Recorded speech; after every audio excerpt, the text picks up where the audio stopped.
Hello and welcome to the Falling Knife Project, where we're trying to turn $25,000 into 750K. Today I'm going to be showing you a trade that I run called the Gap and Crap trade.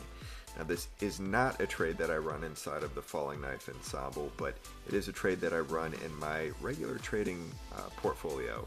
It's a long volatility hedge trade. So before we get going here, this is not financial advice, not a financial advisor. I take a crazy amount of risk. This is for entertainment only. So we're going to open up a Backtest tab here. Let me zoom in so you guys can see what I'm doing a little better. But we're going to run since dailies. And this is a put trade, a long put. So we're going to buy a long put, and it is 50 cents. So relatively inexpensive. It's a 0 days to expiration trade. I'm just going to open one lot. We're going to put this trade on at 9:59 a.m. And this trade is going to use a filter. It's going to use the exponential moving average filter.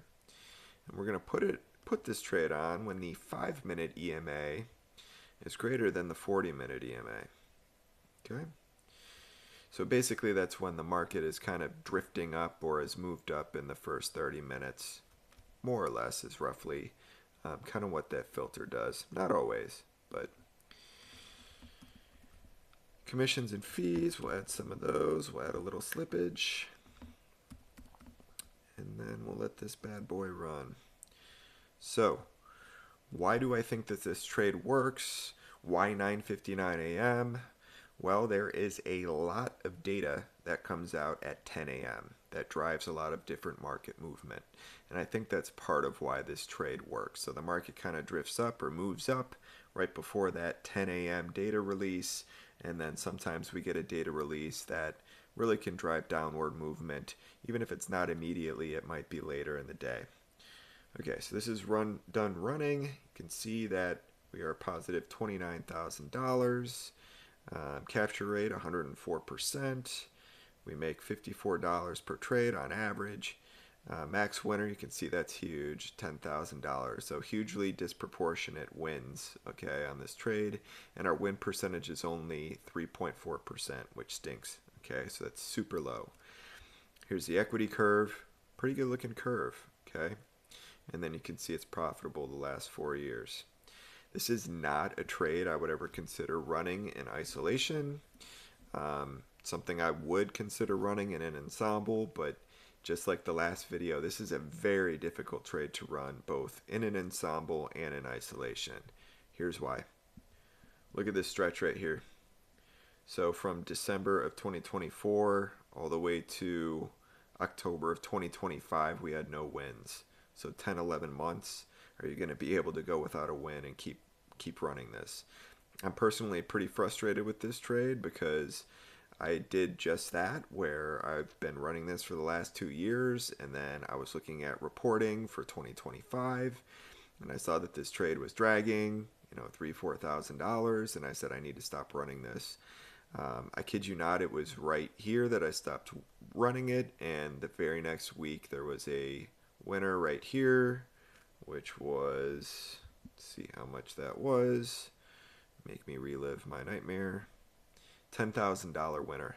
Okay, so obviously missed out on that win. I said, well, that's pretty stupid that I stopped running it. I should have stuck to my trade plan, and I started running it again.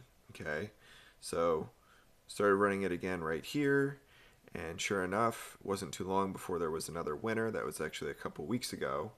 Well, I happened to see on that day on my lunch that this trade was marking up about $2,000. So I went ahead and got excited, and I took the trade off. This trade ended up closing on that day at $4,000. So I left another $2,000 on the table. Okay, so very important that you stick to your trading plan with a trade like this, especially with a trade that has hugely disproportionate wins like this one does. Because if you take it off early, let's find out what happens. Now, actually, I took this trade off at, let's see, where's the profit? Yeah, profit target. So I took this trade off at $1,800.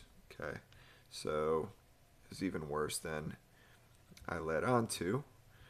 So when you're running profit takes, you want to make sure you hit the cap non cap non-opening profits at profit target button. I like to do, and then I also like to require 2 consecutive hits at profit target to make sure that we're going to get filled if we hit that profit target. I've seen some people that don't like to do that, but I do because it's more conservative. So here we go. We take that off at $1,800. Flips the trade to negative expectancy. Okay. So there you have it. The gap and crap. Next episode, I'm going to go over a tool called the Chimera Sheet, Chimera Lab. That was created by David Sun of the Trade Busters, and I think it's a pretty cool tool. So hopefully you'll tune in, smash that like and subscribe button, and we'll see you next time.